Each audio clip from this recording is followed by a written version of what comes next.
encountered a critical error and crashed. Beautiful. Yeah. But so the corpulent angel, Yes. how did Meton? Meton, yep. Meton. Either or is acceptable.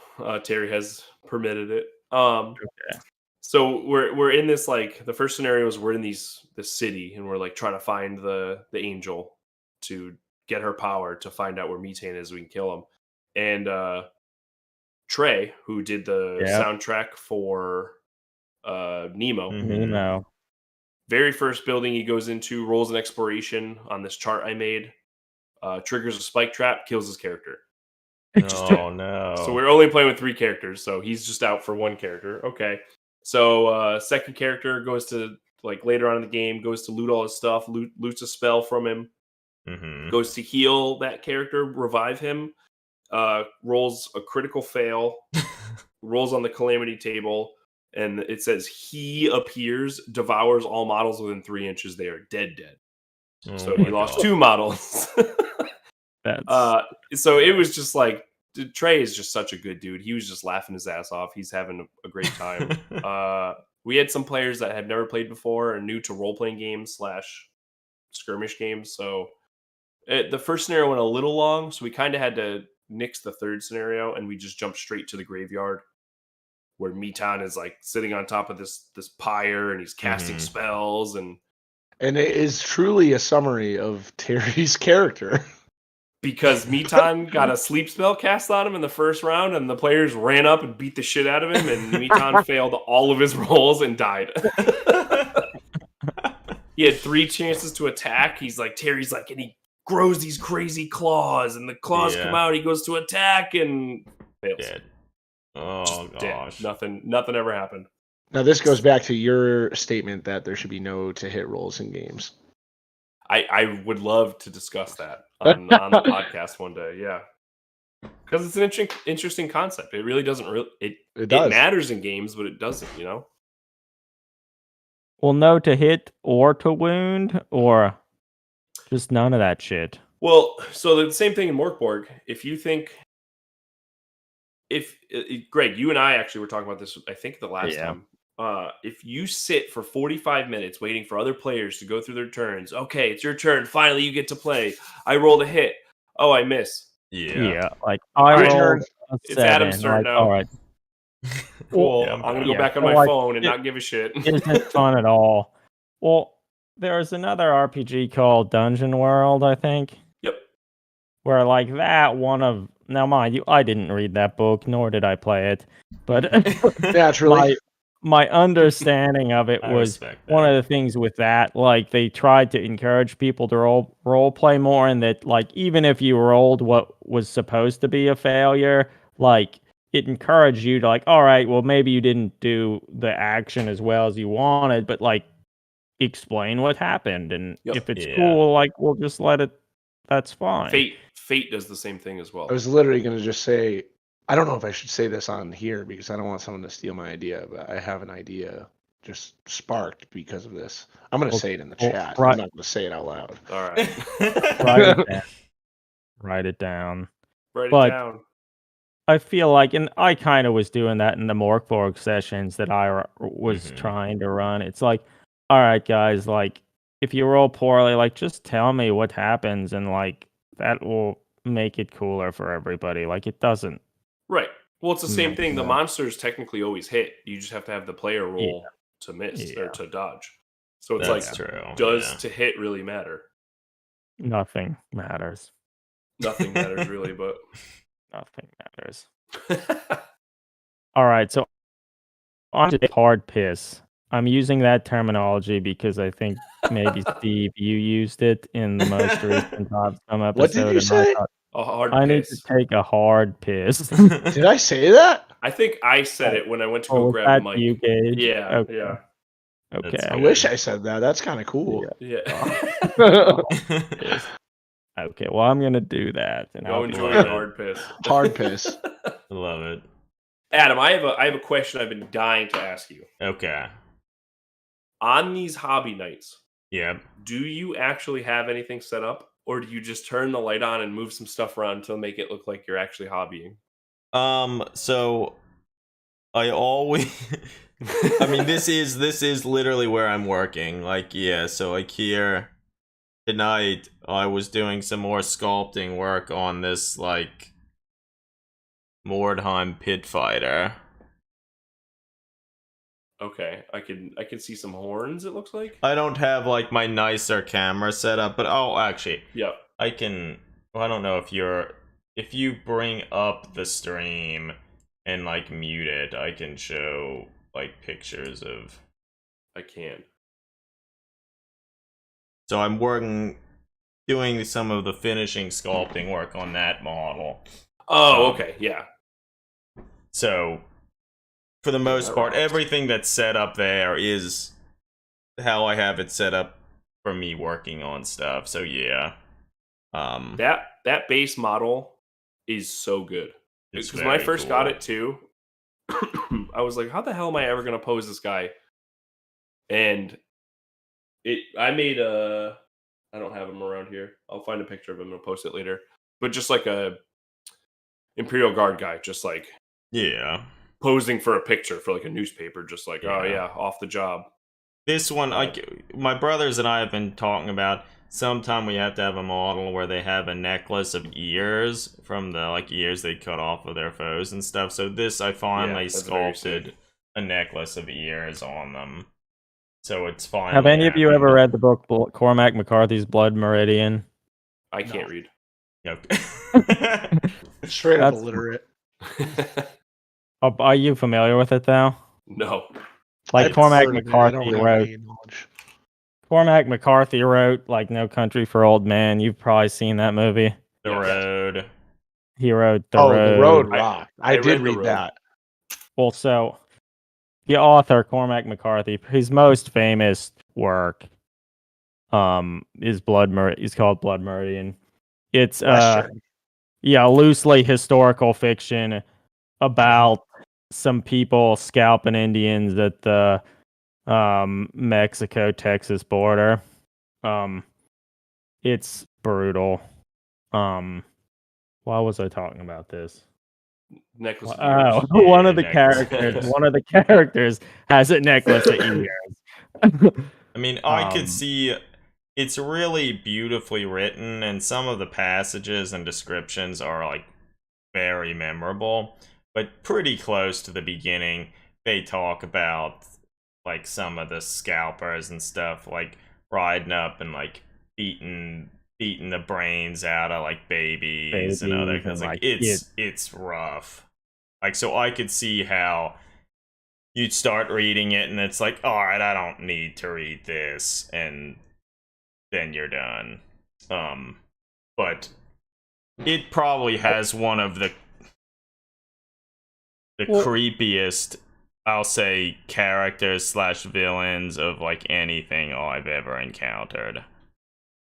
Like, it's whoa. Going back to our art makes the RPG discussion, I feel like art makes the I mean, like, don't judge a book by its cover. Obviously, everyone says that, but I would have never in a million years gotten that from the cover of this book. The nice, weird sunset over a field. Literally, the tagline that I'm reading right here says, Blood Meridian is an epic novel of violence and depravity that attended America's westward expansion, brilliantly subverting the conscious conventions of the Western novel and the mythology of the Wild West.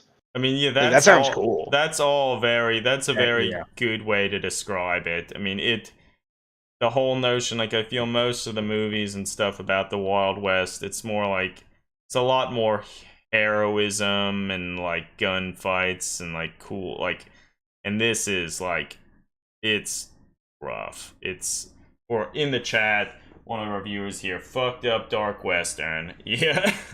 That's a good way to describe it. But furthermore, so Trey Basilisk's I think the second track on his Mordheim thing, there was the quote, "War was always here. Before man was, war waited for him. The ultimate trade awaiting its ultimate practitioner."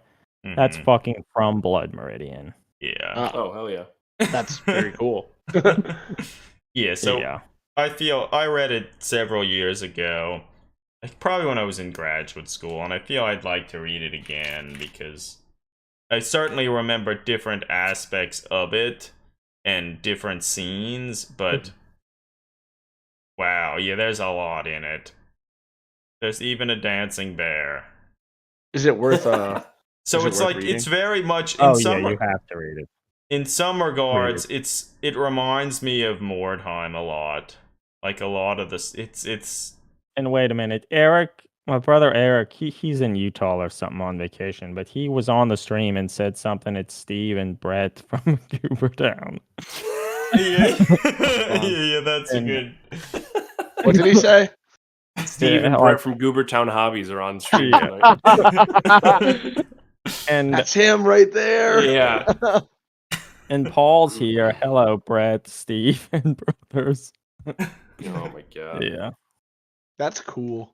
I want to. Eric, you're funny. I want to say, because my fiance pointed this out, that Johnny's here too. Oh shit, Brett. I mean no disrespect by saying that I look like Goobertown or other people calling me Goobertown. I think me being the Wish.com version of Goobertown is the funniest thing. And I don't know if you saw my post after the episode went live on High Scum. The secret guest, Mini Wargaming Dave, at the end of it. You spoiled it. Okay, yeah, these two have already listened to it. He pulled me aside at the grinder and was like, "Hey man, are you okay with that joke? Like, I don't want to like upset you or hurt your feelings or anything." And I was like, "No, Dave, it's very funny. Don't worry."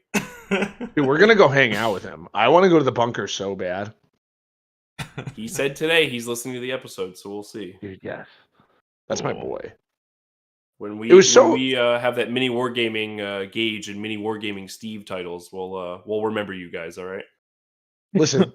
He is the nicest dude ever. Like, we saw him in the main hall after, and we were just looking for the Badger Games area to buy some minis, and he had their booth for Ravage Star happened to be across from the Badger Studios one, and we're going to walk into it, and he literally jumps in front of us like, "Fellows," or some insane thing he said, and we're like, "Oh, okay, we're gonna have another situation here with Mini Wargaming Dave. Cool."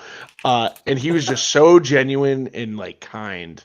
Like it was just awesome to just sit and he talked to us for like a half an hour. It was just talking to us about his game, life, like miniatures. He kept saying this one thing about what you guys are doing is so important. Like all these little communities doing all these things is like exactly what this community is built on. I mean, there's a lot of truth to that. Yeah, 100%. And it was nice to see someone who's like, I guess, made it. You know what I mean? In the hobby, like his job, his whole life is YouTube for Warhammer. Like that's insane. And for someone like that who still acknowledges that is so, I don't know, it's like him standing up out of his chair and screaming, pointing to himself like an ape, being like, "Do I look like a guy that could make this happen?" I will be in my brain forever. Like him just being like, "You could do this. I could do it. We could all do this. This is us. This is the community." It was just insane. Yeah. He rocks. Yeah. I didn't even know who he was until like. Neither did Terry. Terry had no fucking clue who he was until he called him a Batman. yeah, Batman. Yeah, that was pretty funny. Poor Terry. The funniest thing. After the episode, after we're done recording and everyone's gathering shit, Terry's like, "Who was that?" I want to point out Phil's podcast persona really came out during that episode. He did such a good job. Yeah. Welcome to the pod. What's been going on? Real YouTube guy. Yeah. He's channeling his YouTube guy. That's what Phil needs to do. Start a YouTube channel. Phil Facts. Phil Facts. Phil Facts. Would be sick. PHACKT. Backwards K. Yeah. Facts. Hey, more time, Paul. You're mentioning in the chat Frank Mueller doing the audiobook of what? Reading Blood Meridian? I should pull up the stream because I don't know what audiobook. That would be cool if that's true. I love that we've given Paul, Mordheim Paul, the title. Dude, that's his name. Yeah, I mean, that's what I know him by. Yeah. Dude, Paul is here. Oh, I love that little mini you guys put on the side there. Cool. That's the fish night that Matt put out. Yeah, it Yeah, is. that's what we were talking about. The pose on that when I first opened it. That's the dude with the necklace of ears, the Blood Meridian necklace of ears. Mm-hmm. Oh. So, Mordheim Paul, I look on the Amazon, I look up Blood Meridian, and the audiobook that they're selling is read by a Richard Poe. The only person that lies more than me is Mordheim Paul. No. Also true. That's a fact. Bill fact.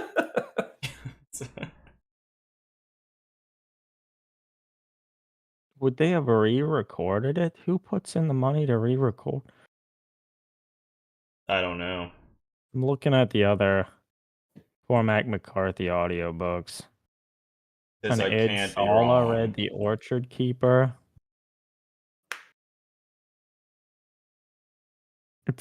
Do people here listen to audiobooks? I try to, and then if you listen to an audiobook, would you say that you read the book? I almost exclusively have to listen to audiobooks. I would say yeah. Yeah. I maybe it's me being a pretentious ass, but it feels like saying that you watch or you read it when you listen to it. I mean, that's fair. The chats realize some people are wearing matching hats. You sound like you're being really They're the same hoodies too. That's us, baby. Wasn't even planned. Good. So sick. The what did we just read? The Evan Do Book Club Annihilation. But it's not. Is it? Yeah, it's Annihilation. Yeah. I listened to that audiobook and everyone hated the voice actor for that, but I didn't mind her at all. I wasn't a fan, but that's just me. I also have a beef with a lot of audiobooks. Like if I feel like the person reading isn't getting across the voices how I want them, I'm just like tuned out immediately. Do you need like effects when you listen? I don't, but it helps. Because I think it was Dune I tried to listen to. Oh my god, that had the effects and it threw me off. I was I don't think I would like that. No, I just read Dune. Like, actually, he actually read it. You're a fucking psycho. Yeah, it does that. I mean, it took 36 years to do it. I think the last audiobook I fully listened to was what's it called? It's the book that The Thing is based off of. It. Oh, Thick. I know The Thing. Who goes there? Who goes there? There you go. Yeah, it was on YouTube for free to listen to, so I listened to the whole thing on there. I read that. I read that for the first time like a year ago. It's great. It's really good. Yeah, I was a really big fan of that. Well, it's not long either. It's really short. No, it's short. And one thing that I think is really cool about it is like when it was written, which was the 30s, like they have a bunch of talk about immunology and stuff and their understanding of immunology at that time, which I think is a pretty interesting like historical piece to their understanding of some of that science at that point. Like when they do the whole blood test stuff. Yeah. Eric, your brother Eric saying, listening to Horus Heresy audiobooks can be hard when any corn stuff is in it. just people grunting and yelling for blood. Yeah. I will say I tried listening to the Beast Within series. Is it the Beast Within series? Yeah, or the newer orc shit. Yeah, with like the Primarch orcs and shit. Yeah. And that dude, whoever narrated it from England, sucked. I listened to half of the first book and I straight up just could not. Now, do are it you saying anymore. that because you're an American and maybe? I mean, some people really like that tweed, dry ass manner of speaking. Hold on, I'm gonna look up who the narrator is so that everyone can avoid the book. The last audiobook I listened to was for the Book of Eels, so I learned all about eels. It was good. I've been watching a guy on YouTube that is, well, I guess not growing because you can't breed them in captivity, but keeps eels in his like sub basement. Okay. Yeah. So he just filled it with water and he's just got eels and crabs in there. Okay, it was the I Am Slaughter book, the first book in the series, written by Dan Abnett. Oh, yeah. I read like the first 4 of them, and they were fine. Narrated by Gareth Armstrong. That dude sucks. I'm sorry to disparage your line of work, but dude, you got to pick it up a little bit. Well, he's done a bunch of them. Well, tell me what ones so I can avoid them. You're bullying a 74-year-old man right now. Is he 74 years old? Yes. So he doesn't need any more money. He's good. He's set. He's been in Doctor Who. Holy shit! You think he'd figure it out? People like Doctor Who. People do like Doctor Who. I mean, I like that show when Christopher child? Eccleston was in it. No, I liked like Christopher Eccleston's Doctor and all the ones. All right, Mordheim Paul has set the record straight. Mueller did a bunch of McCarthy, but not Blood Meridian. Are any of you familiar with the record label Cadabra Records? Yes. No. They're cool. I love Cadabra Records. So they like do spoken word readings of like weird fiction, so like H.P. Lovecraft stories and stuff. And they compose music to go with the readings. Steve, you would like it. It's like I learned about it from Vintage RPG, actually. Oh yeah, they did that. That was the most recent episode of Vintage RPG that I listened to. It's like, holy shit, they did a thing about Cadabra Records. Like, I love Cadabra Records. Coolest record label I've seen in a while. But I'm all about kind of that weird fiction stuff. Cadabra Records, awesome.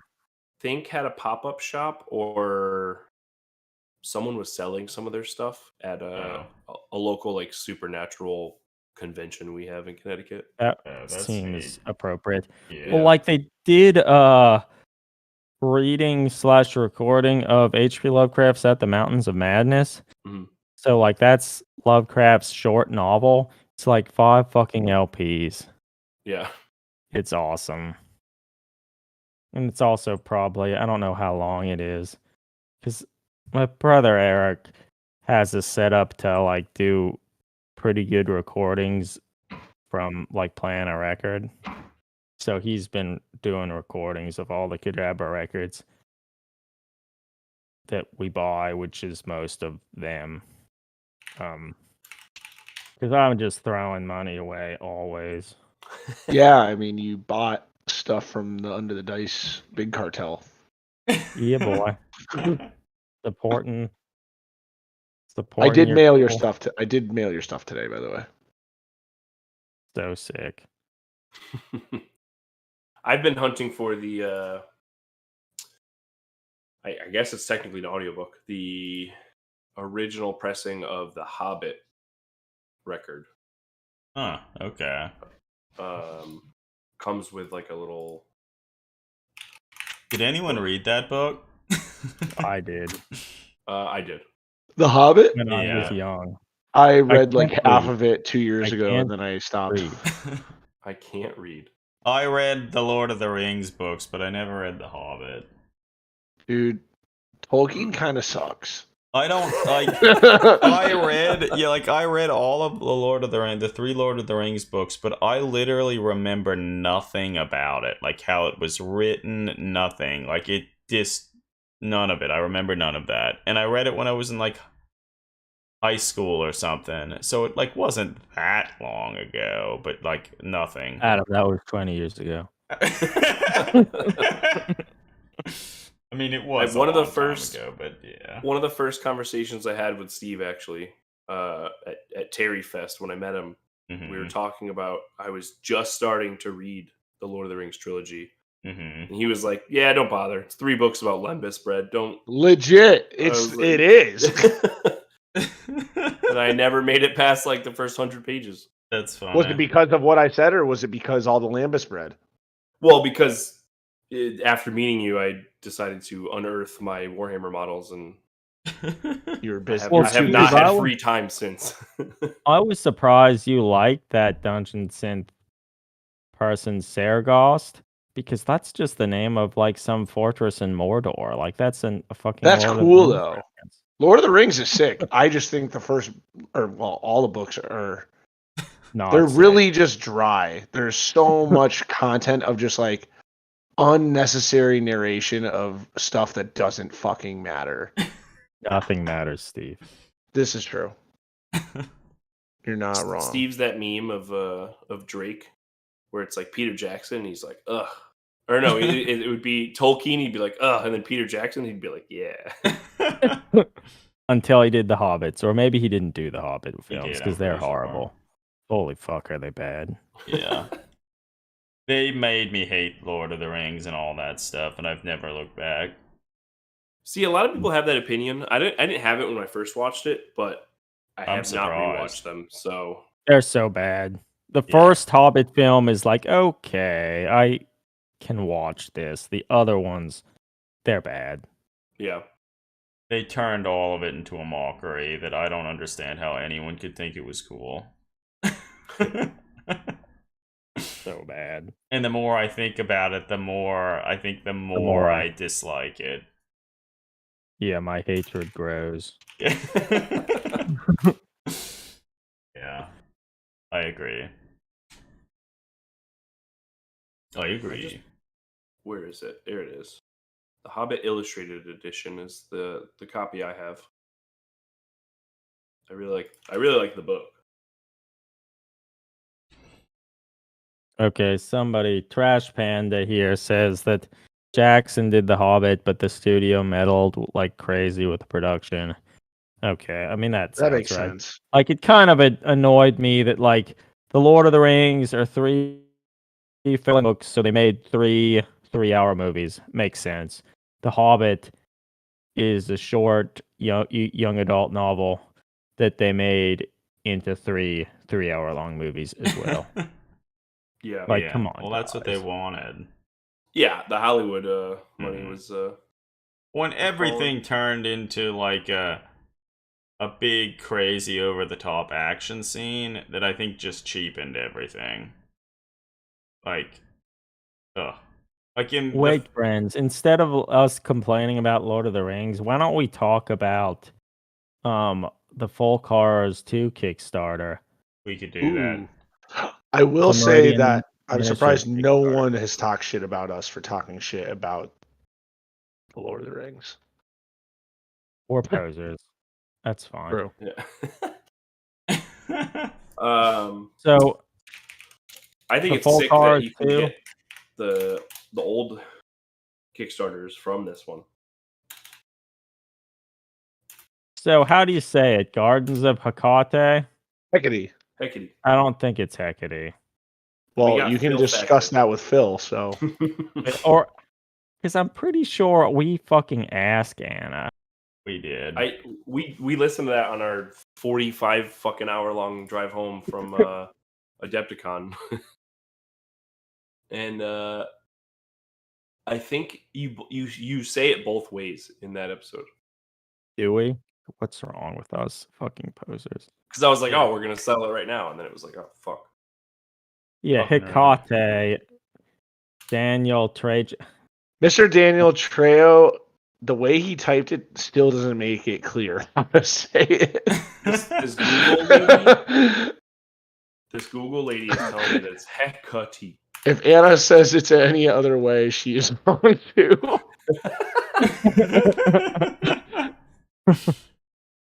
You can say whatever you want. It's fine. Yeah. Hecate. Yeah, I'm gonna go with Google. What does Google say? Hecate. Okay. Well, Anna Palanchik is great. Yes. That interview rocked. Good. Thank you. The faux cars too, like some of these are really great. The straw. Well, they're like the little Baba Yaga, like yeah. chicken feet house things. Like they're rad. They're so rad. I'm more of a Rag Devil guy. Yeah, that one. I don't know. I don't like them that much. I love. I mean, I'm sure my uncultured ass doesn't know why they look like they're wearing pieces of paper, but it is so different than anything that's out there. I love the way those look. That's fair. Yeah. I really like them. A lot of them. That's a fucked up stork, that's for sure. And from Full Cars 1, that bear, like the bear with the like wide Space Marine pose, like that's a dumb pose, but what's up with that bear? Do you think there's a human inside a bear?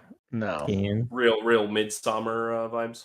I like the Straw Children a lot, and I like the Bellman a lot. Yeah.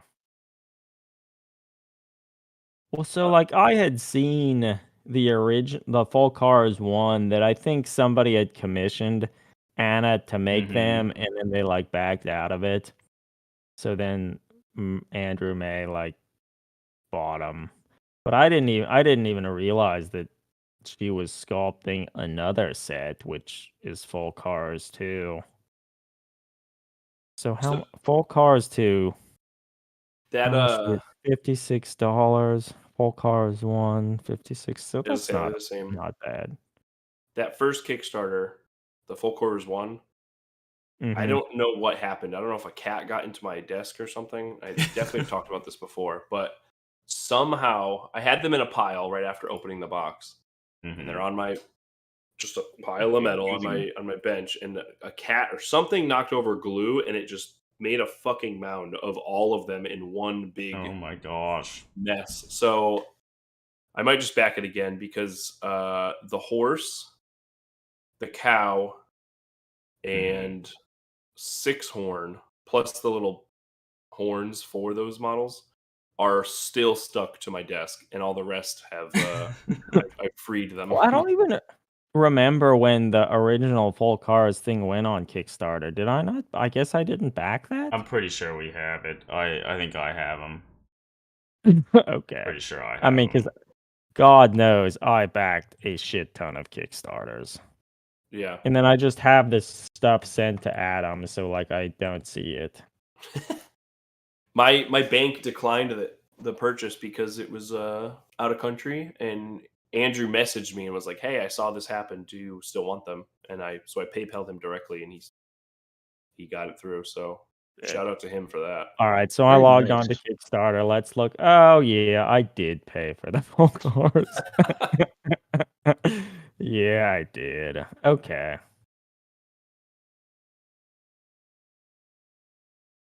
I have backed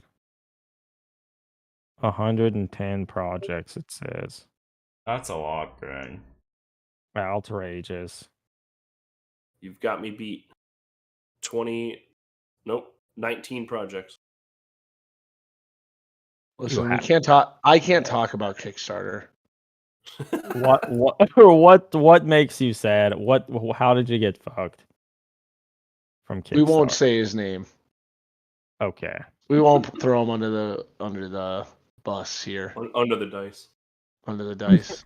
Well, I mean, I feel I've backed lots of Kickstarters and stuff, and like a lot of them, like I don't even I know a lot of people, like what was it called?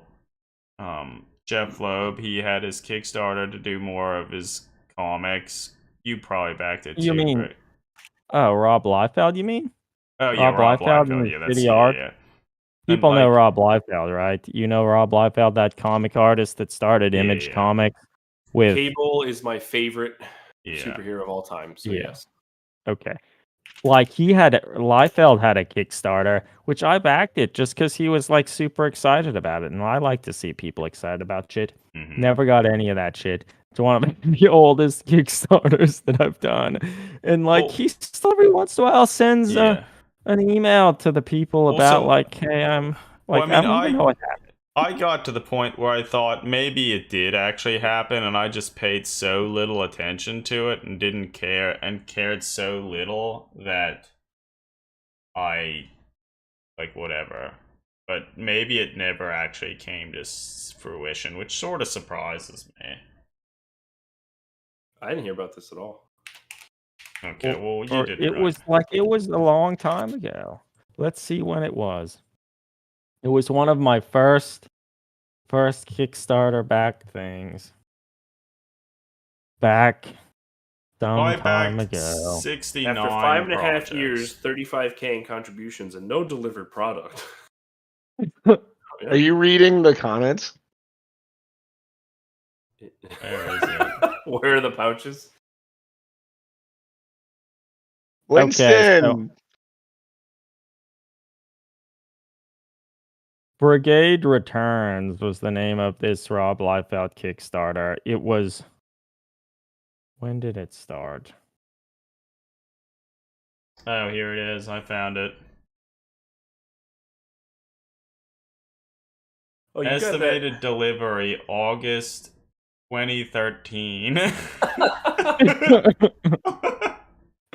Yeah, so it's an older one. Yeah. I remember since I'm just lurking your Kickstarters now, that Cthulhu Wars, those minis were sick. But they were I think we just gave away the game to somebody. That yeah. The minis were awesome. Yeah, like they're cool. And apparently the game was good too. I mean, we obviously didn't play it. Obviously not. Oh, dude, you could buy the little baby one right now in Brackish Birth for Smash Bash. There you go.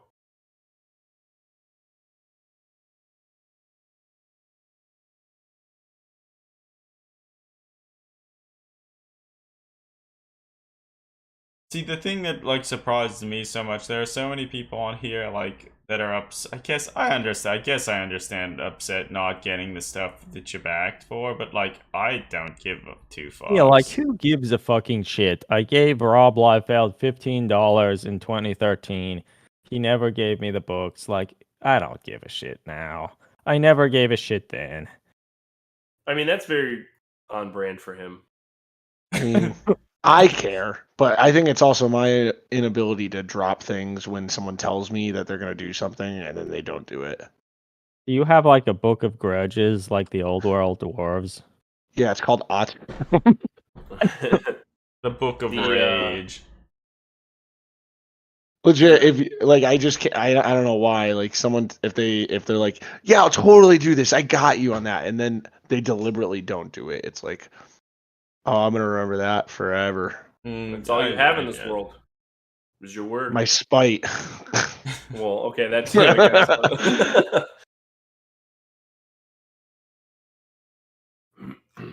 I feel after a while like I don't give a shit anymore. Whatever.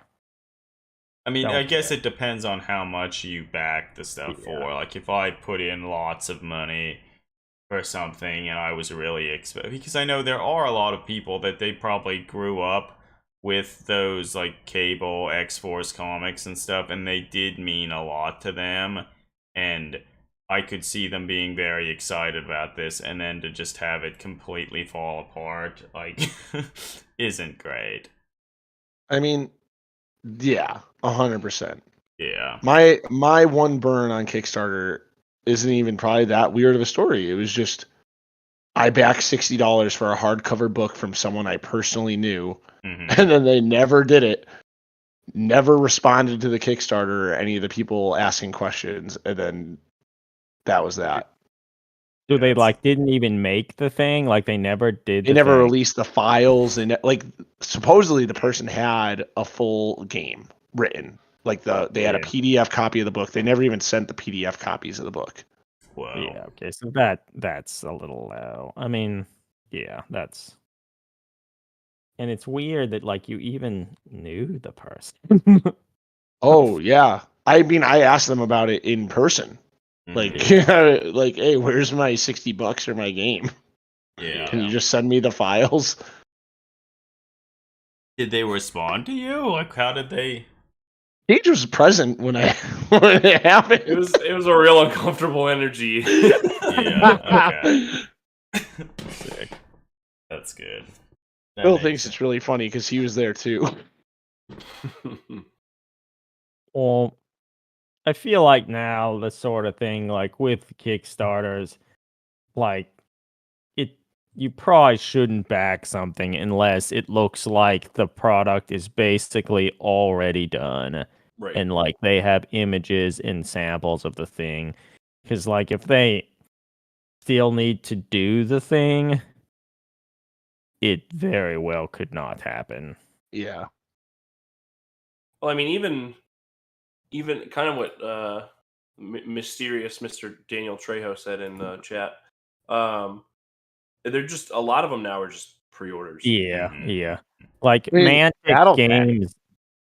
Yeah, they don't need it. Mantic Games needs to stop with their Kickstarters. That's all they do. So, it was explained to me that when Kickstarter, you get taxed for Kickstarter, you don't actually get taxed till the product goes out. So that's kind of cool. A lot of companies will like shift their taxes a whole year because of that. And that way you can say, oh, this year we only made X amount of dollars because, we didn't actually ship anything from Kickstarter. But so you can have your up year and your loss year. So I'm sure there's real tax evasion shit there.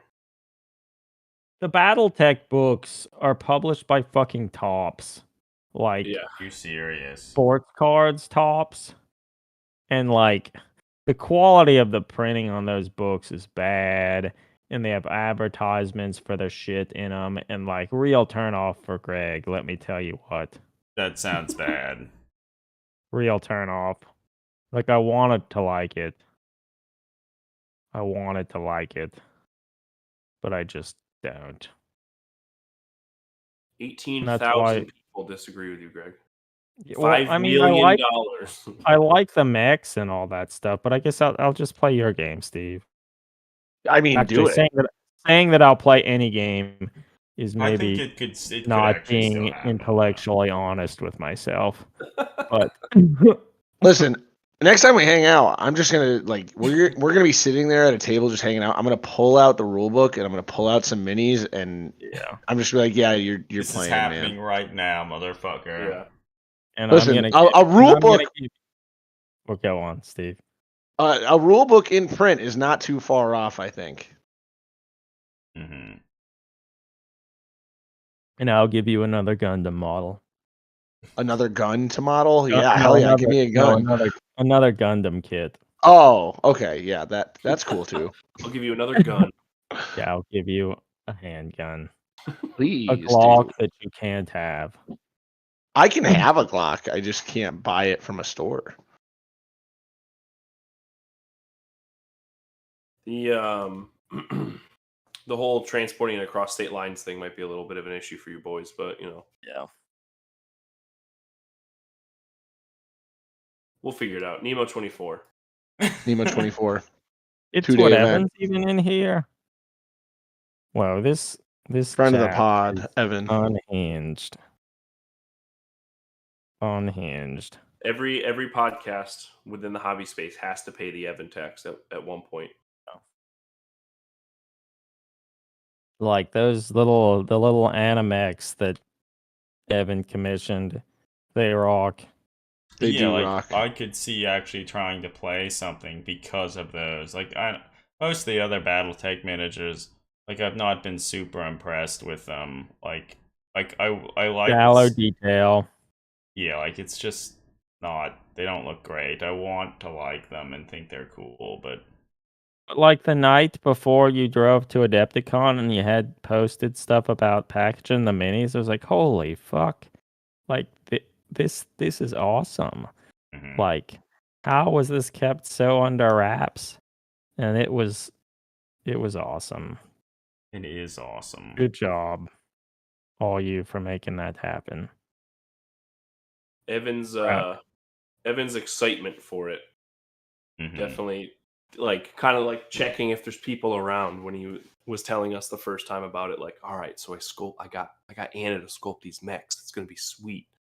Just checking if anyone's listening or if there's a sniper dot on his head while telling us the story. He was paranoid telling us at my house. Well, like if we scared each other, yeah. Like wondering if there was like a microphone recording him. I leaked it all. I did too. The new BattleTech Mercenaries actually is the exact same sculpts. I will say, I just bashed up one of those today just to make my own like assault, just big heavy as hell mech. The kits rock. They're fun. Okay.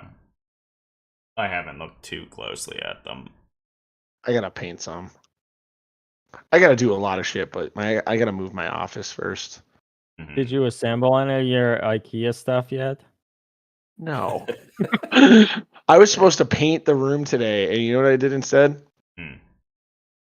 I worked on those 2 one-page rules for that game jam, and then I played them today, and I hated it, and I had to fix one of them.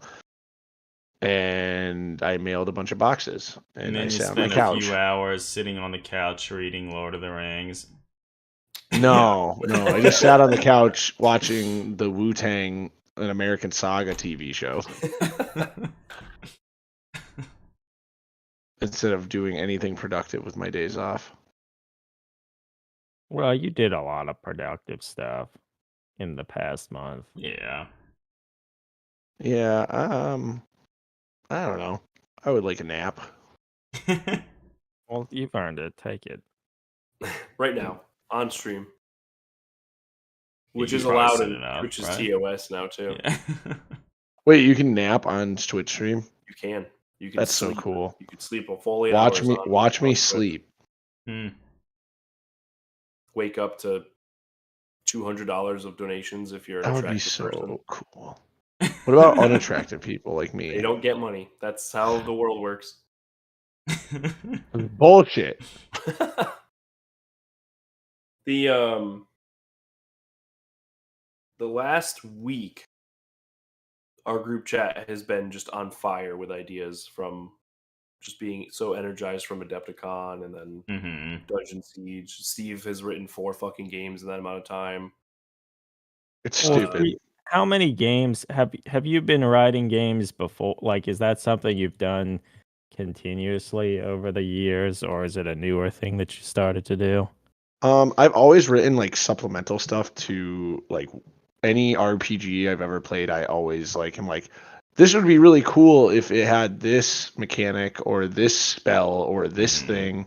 And I've always like whenever I played Pathfinder, I would just bring my 3.5 spell book and like demand that I'm able to use it every time I would play. It would be really sick if I could have Crocs in D&D.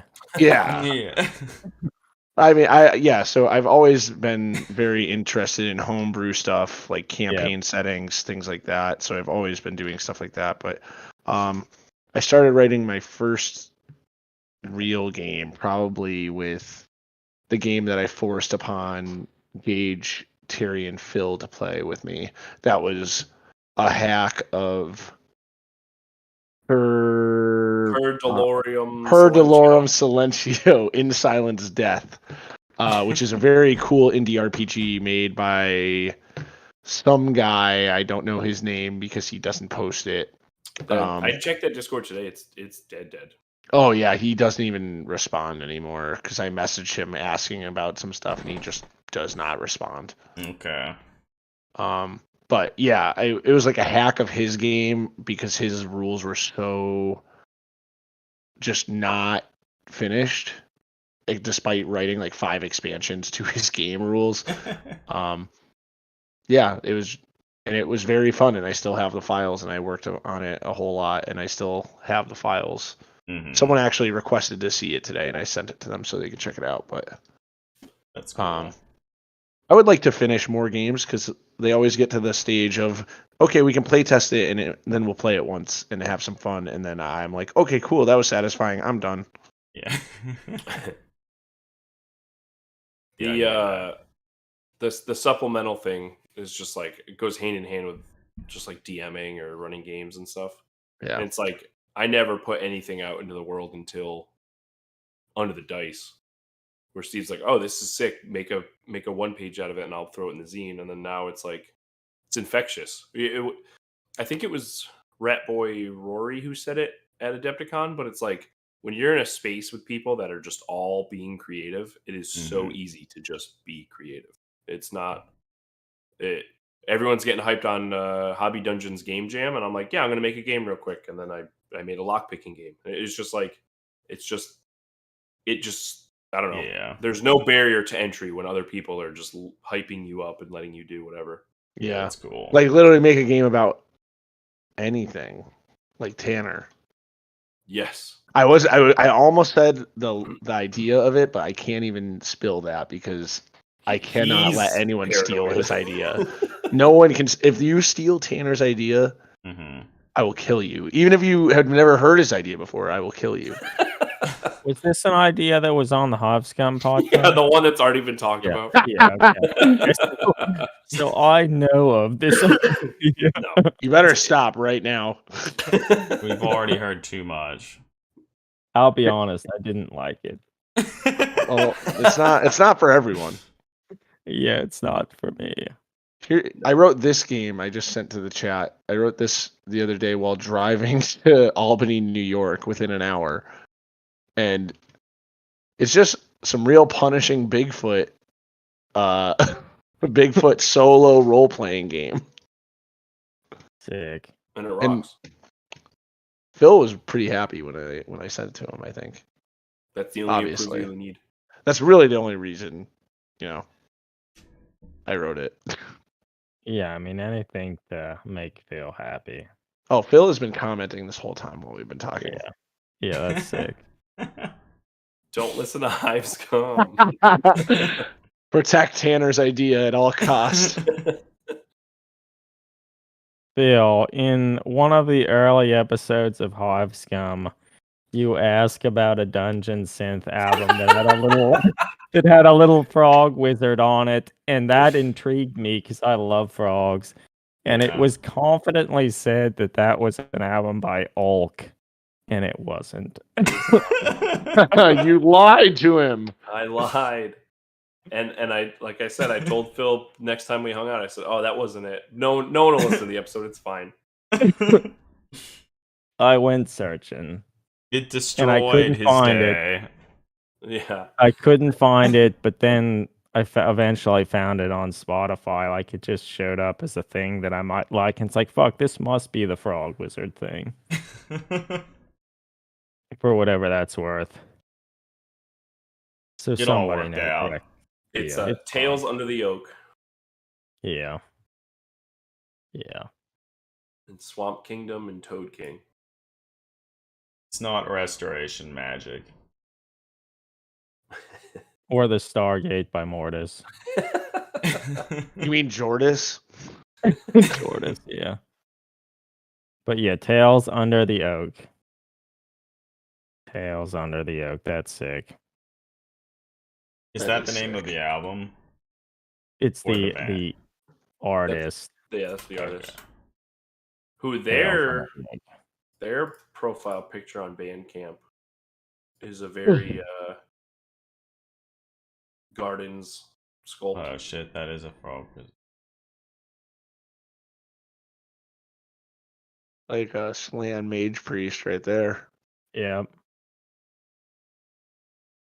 Sure is. Adam, go to the actual Bandcamp. Tales Under the Oak, you mean? Oh yeah, or the little profile picture does look like and right weird folk horror shit. Yeah, it does. It really does. Mushroom Cap Hut, the one who carved it all, Brug the builder. Oh, Brug. A dangerous knowledge. The Hole Dweller albums are about a hobbit named Jamwine. Jamwine. Yes. How do you know that? How do we know that? It's his. Yeah, you don't with me. You know, you never know. But it's his Lord of the Rings online character. Oh. Okay. So he would turn off the UI and walk around in Lord of the Rings online, and it would speak to him, and he would write albums based off of that. Interesting. Kind of. That rocks.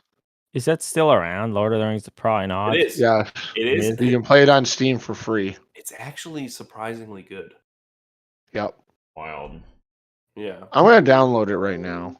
No, you have to download the Warhammer Age of Reckoning RPG. I have it. What are you talking about? Then we need to play. I got to like level 10. I think you need to let's play. buy and download the Jurassic Park game Trespasser. I think that would be a better use of your time. Honestly, if you play, I'll play it with you. Trespasser? You remember Trespasser? I don't even know if you can buy it on Steam. It was like a first-person survival horror-esque sort of thing in one of the Jurassic Park islands that people were real hyped about it, and then it was released and everybody hated it. Yeah, it was apparently really bad. Did you ever play the Super Nintendo Jurassic Park game? Yes, it was so fucking sick where you could play the dinosaur or Dr. Grant. Yeah. Did you play for the Genesis? They also had one. I'm talking about. What are you talking Rampage. about? Yeah, for the Sega Genesis, they had another Jurassic Park game called Jurassic Park Rampage, which was much more of a run and gun. Yeah. Than the other more fast-paced. one they're talking about, Steve.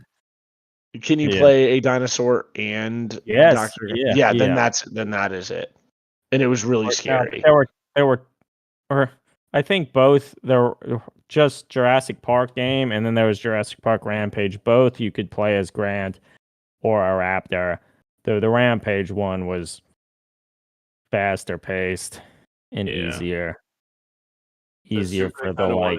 Well, I don't. Well, there is a clip here of Jurassic Park Rampage edition with Dr. Grant riding a dinosaur shooting a machine gun. So I don't think I played that one. Yeah, it was brutal. All these T-Rex stills look really cool. Makes me want to try this game. Even though it probably sucks. It's great. It's great.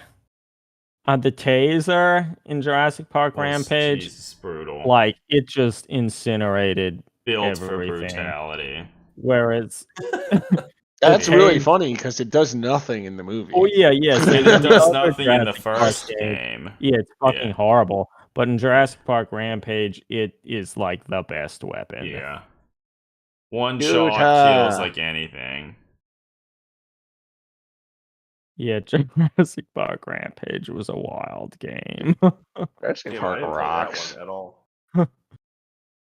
It was a wild game, and it was it was easy with Alan Grant. Playing with a raptor, it was not easy. No, playing it was with really Alan Grant in the Rampage version, you could like power through the whole game in like 25 minutes. I'm looking at my playthrough to see if this is the game that I played. That's I think that's probably true about Trespasser. AC thinks it was maybe the first-person shooter with object-based physics, like before Half-Life 2. Like they certainly tried to they were big into trying to have a good physics engine and stuff. but like the game it wasn't very playable. You can probably buy it on GOG. Oh, I remember Trespasser. You surely didn't play it, right? No, the guy who taught me everything I know about computers and gaming definitely has a box copy of this. That's amazing. The big box PC copy. Yeah. Hell yeah. Who even put it out? Yeah, this is definitely not the game that I played. The Nintendo Jurassic Park? Yeah, this is definitely Rampage Edition is not the one I played. Yeah, because there was just one called Jurassic Park that was on the Sega Genesis and the Super Nintendo. This is the one I played. That one wasn't as run and gun and fast paced as the Rampage Edition. Rampage looks like it was like you were playing Doom on a side scroller. Yeah. It was like, yeah. So the Super Nintendo one would be top down, and you would like you started with Bolas as like a gun. You were shooting like those out of your gun, but when you went into buildings, it would go in first person mode and turn into a really bad Doom clone. That's crazy. Wait, what game was that? That's the Jurassic Park for Super Nintendo. No, no. The one you're talking about, Greg, is for Sega Genesis. Yeah. Well, I thought. Well, so for Sega, they had two. They had Jurassic Park and they had the Rampage Edition. But I thought the one that was just called Jurassic Park was also on Super Nintendo. Wait a minute, a different game. God. I'm a Dude, watching this video is bringing me back so hard, and it makes me want to play the fucking game now. Shit, that top-down one, I never played that one. I've got it 3 feet from me, somewhere in this bucket. Okay. It rocks. The soundtrack actually is the best part, but the Raptors are just fucking jump scares because it's not really Doom. It's more like Wolfenstein, where like when you turn, it's a whole like kind of a load as you're turning, and then that's when the Raptor's just there. Yeah, that's fun. The biggest game I remember playing a lot and loving is in my childhood was Contra Hardcore. That was really awesome. Have you played any of the Contra games? I've played a lot of the Contra games. More on a cabinet than in Hardcore. That was the only one I actually beat. It was on only the Genesis. They wanted to make a Contra game. It was awesome. So you could play as 4 different characters. One was a little short robot named Brownie. Yeah, they were easier to play as because they were small enough that they could avoid some attacks and stuff. Yeah. Are you familiar? Are either of you familiar with the band Bit Brigade? No. So they're bullshit. Yep, they're a 5-piece band. 4 of them are musicians, and the 5th one is a speedrunner. Okay. So does he'll play games while they play the soundtrack. That's funny. To the game, and if he dies, they like play the death music, and then they start over again. That's must be such a punishing set if he like dies a bunch. He's really good, and we've seen him a couple times now. I think they're from Boston, so they always play PAX East. Do like a mini tour around the con, but that's cool. They played Contra. I don't think it was hardcore though, but it was. Yeah. They played Contra one year. That's cool. The Ninja Gaiden set is awesome because that guy is so good at speedrunning.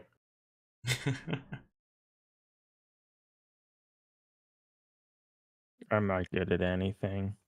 Me either. It's hard to find a career when you're bad at everything. Do you know the band Drug Church?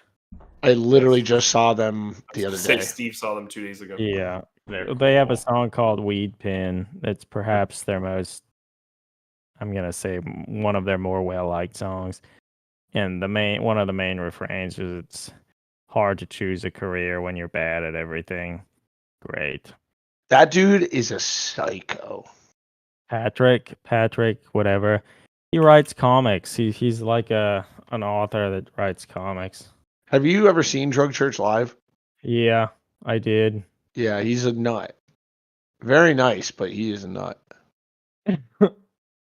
Now I'm going to do my self-promotion and send up one of the posts on my blog that I wrote about Drug Church. Yeah, you can send that. That's fine, I suppose.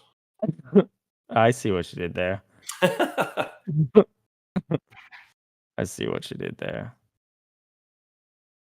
If I can, when did I write it? They were very good though. I had never listened to Drug Church outside of like them coming up on Spotify shuffle lists, and it was actually pretty good to see them live.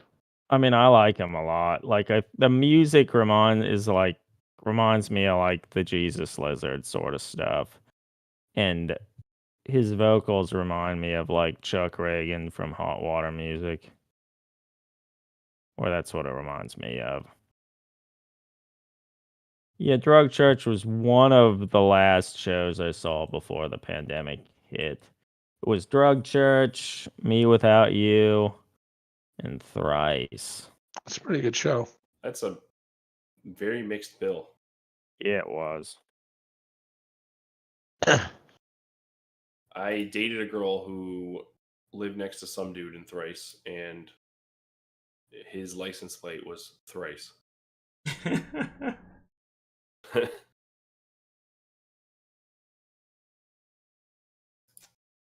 I admittedly, like, I've listened to some of Thrice's albums, but like, I don't know their music very well. Yeah, it's like very whatever. You're all right. You're doing all right, Greg. Yeah, I don't. It's fine. No Weed Eater, do you know? Yeah, no. No Conan. Injustice. Oh, dude, it's definitely no Conan. Yeah, Conan's rad. Conan rocks. Me and Gage went and saw it in the theater, and it was fucking sick to see it on the big screen. The movie. Oh, the Schwarzenegger movie. Yeah. We're talking about Adam was talking about. We were talking about the band. I am just bringing up I've never the same name. I've never seen that Conan film. What? Never seen it either. Dude, it holds up. I never saw it until Steve was like, "We need to go," and I saw it, and I was like, "This is still actually very good." It's a sick movie, like if you have a VHS player and a CRTV. But like, is it sick because it's genuinely good, or like it's kind of dumb fun? Or I don't even think it's dumb fun though. No, it's genuinely good. I mean, like, let's be real. Schwarzenegger is not a good actor, but he plays a good idiot barbarian. Plays a good fucking barbarian, and that movie is actually fun to watch. Wait a minute, I need to jump and ask something. Bill, you're talking about Sanguisugabog. What are you? Why are you writing about Sanguisugabog? Like in the chat. The last he said before COVID, probably. Pat Kinlan. He has a few bands I like. Yeah, so that's the dude from Drug Church. He has the band called Self Defense. Oh, his last band he watched was that makes sense. Which is cool. Like logo is one of the most unreadable logos I've seen. It's so cool. But it's very recognizable. Like I know that logo when I see it. I can't read Sanguisugabog. Like the fact that it's like written and it comes kind of at a curve when it's written. Yeah. Sanguisugabog. Was that the show you played, Phil, or was that a different one? Phil's band, Arcane Haze. Very sick band. Rest in peace. Not gonna lie, the Dead as Shit song from what fucking record is that they did? Tortured Hole, is that what it's called? Yeah. Song fucking, when it comes on, I want to just hit myself with a hammer. It's like that riff. At Conan, actually, Hawk is Weapon. Mm-hmm. Yeah. Zabalba, Mm-hmm. anything off that fucking their most popular album. Those are like I wish I was 800 pounds and I could just punch buildings. Like it's those Zabalba records are they're like wreck shit sorta. Get pumped up records. Yes. Sanguisuga, they're playing on the Synth Soundstage in Baltimore, Maryland at the end of May. Hell yeah. Sanguisuga. I have not.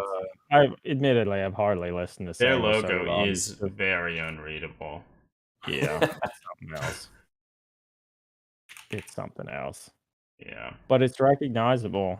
Everyone knows it. I tell coworkers about Sanguisuga because of that logo.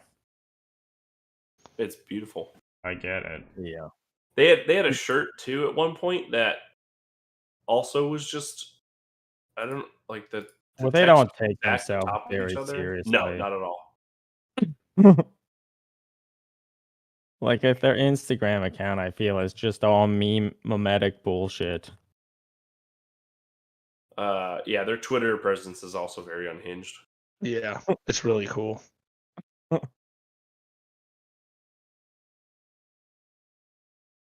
And is it Sanguisuga Bog? Is that how you pronounce it? Is that right? Or yeah, Sanguisuga Bog. Okay, Sanguisuga Bog. Did you ever see the video? I think it was who the fuck was it? Frozen Throne and Frozen Throne also rocks really hard. Was it them in Frozen Phil Throne? also mentioned, but Vomit Forth in the chat. Vomit Forth rocks really, really hard. Yeah, Frozen Soul versus Sanguisuga Bog, and it's the illegible metal logo challenge. And they have to figure out what bands. I love the girl getting Sanguisuga Bog tattooed on the back of her neck. Yeah. I love the Super S Sanguisuga Bog. Cool guy S. Middle school S? Yeah. Cool guy S, Super S. Sick. Are you guys going to any shows anytime soon? Friday I'm going to see the Goddamn Gallows. If you're familiar with the Goddamn Gallows, That's like a folk punk rockabilly sort of band. Not Gallows, the band. No, the Goddamn Gallows is the full name. Oh, okay. And I'm probably towards the end of the month, I'm probably going to drive to Philly on a Monday to see Chained to the Bottom of the Ocean. Oh, hell yeah. Go, please go punish Paul for us. Like, just go up to him and just start talking about literally anything. He'll just go, okay. It'll be like he'll put his hands in his pocket, look at his shoes, like. Oh man, yeah, definitely do that, okay. and tell him I sent. And tell him I sent you. Okay.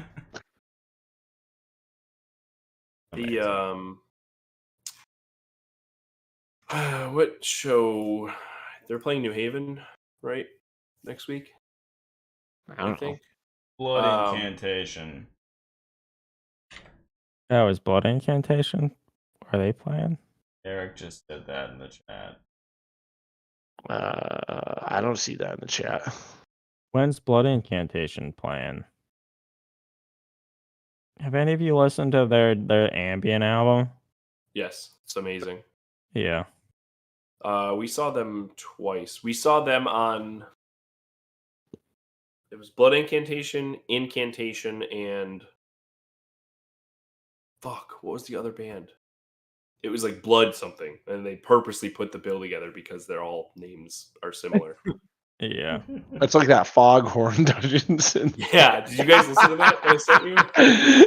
I didn't. I don't. The three-way split with Fog. Yeah. You told me about that. I listened to a little bit of Foghorn. Not.